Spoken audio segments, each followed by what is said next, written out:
এই পাগলা টাকায় আছিস কেন? চলে যাবি দেশ। কি করবি ভাই? আমরা তো চিন্তা করছি যে দেশে থাকবো, দেশে একটা ভালো চাকরি করব, দেশে একটা নিজের চলার মতো একটা ব্যবস্থা হয়ে যাইব। এসব কল্পনা ভাই। চলে চলে ছোট ভাই, চলে চিন্তা করিস না ভাই। বিদেশ ছাড়া তোর জীবন বাংলাদেশে সফল করতে পারবি, এই চিন্তা তারা মাথা থেকে সরায় নেই।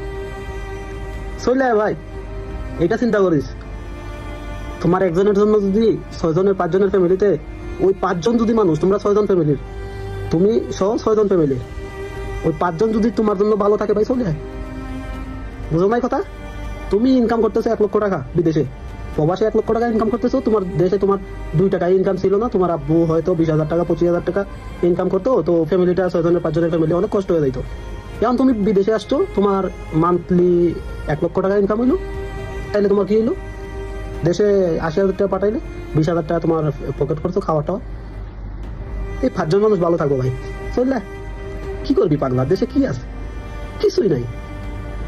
কাজ ছাড়া বিদেশ, টাকা নাই। আর কাজ করলে তো টাকাই টাকা, আর টাকা বিদেশ। দেশে কিছুই নাই ভাই, চললে। এছাড়া দ্বিতীয় পথ নাই। 5 জন ফ্যামিলির মানুষ ভালো রাখতে চাইলে, বাবারে একটু শান্তি দিতে চাইলে বৃদ্ধ বয়সে, ভাই চললে বিদেশ। বিদেশ ছাড়া দ্বিতীয় পথ নাই।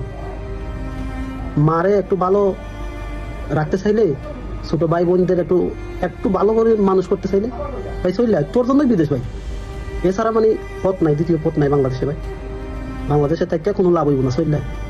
আমি তোর কাছে 2 হাত জোর করে অনুরোধ করতেছি ভাই, চললে রে ভাই। আমরা অনেক চেষ্টা করছি, অনেক চিন্তা করছি, কিন্তু বাংলাদেশে কিছু নাই রে ভাই, সত্য কথা যেটা।